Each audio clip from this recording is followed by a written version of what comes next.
perbedaan pemahaman nilai agama dan adat antara kaum Padri dan kaum adat dalam Perang Padri, terutama berkaitan dengan bagaimana mereka memandang hubungan antara Islam dan budaya Minangkabau. Yang pertama, kaum Padri.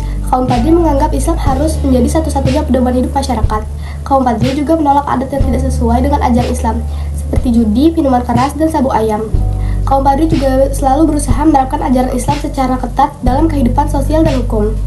Yang kedua itu dari kaum adat. Kaum adat menganggap adat Minangkabau yang berbasis sistem matrilineal harus tetap dipertahankan. Kaum adat percaya bahwa adat dan Islam bisa berjalan berdampingan dalam kehidupan masyarakat. Kaum adat juga menolak perubahan drastis yang ingin diterapkan oleh kaum Padri. Perbedaan pemahaman ini menyebabkan konflik yang berkembang menjadi Perang Padri, hingga akhirnya Belanda ikut campur dan menaklukkan wilayah Minangkabau.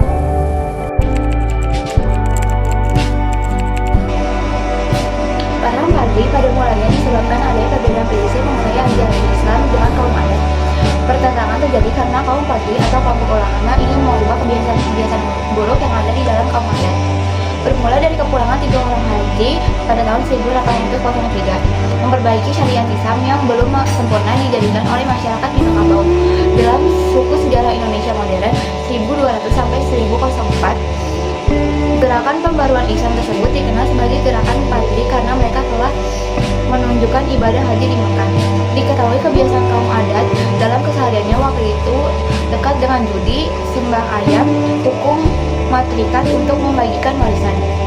Sebelum pertentangan ini terjadi, sudah terjadi perundingan antara kaum Padri dengan kaum adat yang tidak menunjukkan sepakat. Sehingga meskipun kaum adat sudah pernah berkata akan meninggalkan kebiasaan-kebiasaan tersebut, namun mereka tidak berhenti melakukannya. Perang Padri kemudian meletus sebagai perang saudara dan melibatkan suku Minang dan Mandailing. Pada masa perang tersebut, kaum Padri dipimpin oleh Harimau Nan Salapan, sementara kaum adat dipimpin Sultan Arifin Munin Syah. Tokoh-tokoh Perang Padri ada 5. Yang pertama, ada Tuanku Imam Bonjol, seorang ulama dari Minangkabau yang memimpin perlawanan terhadap adat yang bertentangan dengan Islam serta kolonial Belanda. Ia mengorganisir perlawanan bersenjata dan gerilya, tetapi akhirnya ia diangkat dan diasingkan ke Pulau Ambon. Perjuangannya menjadi simbol perlawanan rakyat Minangkabau. Yang kedua, ada Tuanku Rao, salah satu pemimpin Padri yang berpengaruh di daerah Pasaman. Ia memimpin perlawanan melawan Belanda dan berhasil merebut beberapa wilayah, sebelum akhirnya ia ditangkap dan diasingkan ke Pulau Banda. Yang ketiga, ada Tuanku Pasaman, pemimpin perlawanan di Pasaman, Sumatera Barat, yang berhasil membentuk pasukan kuat dan mengusir Belanda dari wilayahnya. Namun, setelah mengalami kekalahan, ia ditangkap dan diasingkan oleh Belanda. Yang keempat, ada Tuanku Tambusai, pemimpin Padri yang berbasis di daerah Riau. Ia berjuang melawan Belanda dan berhasil merebut beberapa wilayah, tetapi akhirnya ia ditangkap dan diasingkan oleh Belanda. Yang kelima, ada Tuanku Nan Aceh. Ia berperan penting dalam Perang Padri dan adik dari Tuanku Imam Bonjol. Ia berperan dalam mengorganisir gerilya serta menyebarkan propaganda perang. Setelah perlawanan ditumpas, ia ditangkap dan diasingkan oleh Belanda. Di sini saya akan menjelaskan mengenai kronologi terjadinya Perang Padri. Jadi, kaum Padri ini telah melakukan berbagai cara untuk menyadarkan masyarakat kaum adat untuk meninggalkan maksiat dan mengikuti syariat Islam. Namun, perbedaan pendapat ini menyebabkan meletusnya perang pada tahun 1803. Saudara ini memuncak pada tahun 1819, di mana pada saat itu kaum Padri dipimpin oleh Raja Pasaman yang menyerang kerajaan Paguruyuang hingga pecah perangan di Kota Tengah. Serangan ini menyebabkan Sultan Arifin Munin Syah terpaksa menyingkir dan melarikan diri dari ibu kota kerajaan, dan kaum Padri berhasil menekan kaum adat. Saat itu, kaum Padri dipimpin oleh Tuanku Nan Lenceh, Tuanku Pasaman, Tuanku Rao, Tuanku Tambusai, Tuanku Lintau, Tuanku Mansiangan, Tuanku Pandai Sike, dan Tuanku Barumut. Atau ke-8 orang ini lebih dikenal dengan sebutan Harimau Nan Salapan. Salapan dalam bahasa Minang artinya 8. Artinya ada 8 orang yang disebut harimau. Pemimpinan dari Harimau Nan Salapan hampir membawa kaum Padri kepada kemenangan nih. Namun kaum Padri yang merasa terdesak akhirnya meminta bantuan kepada kolonial Belanda. Pada tanggal 4 Maret 1822, pasukan Belanda di bawah pimpinan Letnan Kolonel Raff berhasil memukul mundur kaum Padri keluar dari Paguruyuang. Kemudian Belanda membangun benteng pertahanan di batu sangkar dengan nama Fort van der Kapellen. Sedangkan kaum Padri menyusun kekuatan dan bertahan di Lintau.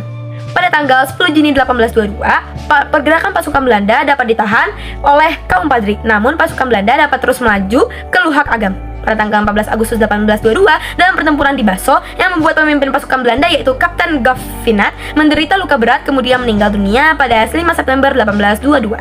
Pada bulan September 1822, pasukan Belanda terpaksa kembali ke Batu Sangkar karena terus tertekan oleh serangan kaum Padri yang dipimpin oleh Tuanku Nan Lenceh. Pada tanggal 13 April 1823, setelah mendapat tambahan pasukan, maka Letnan Kolonel Ruff mencoba kembali menyerang Lintau. Namun, kaum Padri yang gigih melakukan perlawanan sehingga pada tanggal 16 April 1823, Belanda terpaksa kembali ke Batu Sangkar.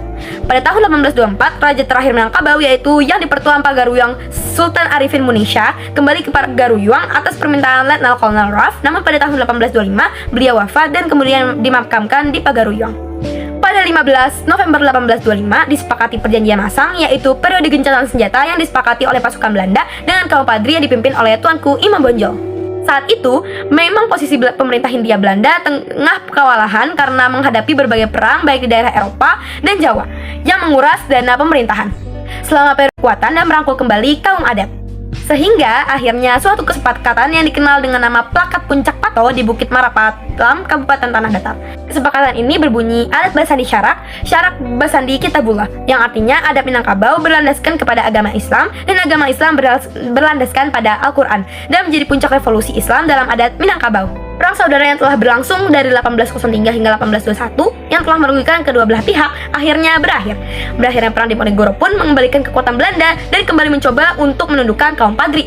Keinginan kuat Belanda untuk menguasai perkebunan kopi di kawasan pedalaman Minangkabau membuat mereka melanggar perjanjian yang telah dibuat sebelumnya dengan menyerang negeri Pandai Sike. Ketahui, negeri Pandai Sike adalah daerah yang mampu memproduksi mesiu dan senjata api.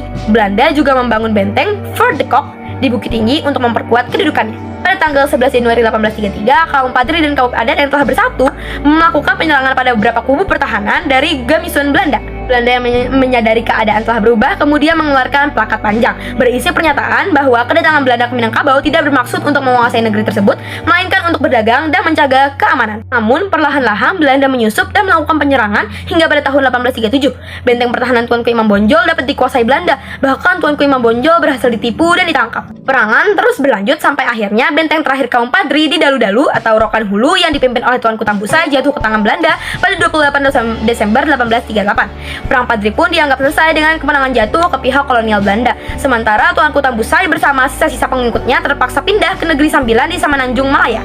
Kerajaan Pagaruyung akhirnya menjadi Pax Nederlandesa di bawah kendali Hindia Belanda. Dan ya, begitulah kronologi dari Perang Padri yang terjadi di Sumatera Barat. Selanjutnya adalah pembahasan dari dampak terjadinya Perang Padri. Ending dari Perang Padri dianggap selesai setelah Tuanku Tambusai bersama sisa-sisa pengikutnya melarikan diri ke negeri Sembilan di Semenanjung Malaya. Pada akhirnya, kerajaan Pagaruyung menjadi wilayah kolonial Belanda.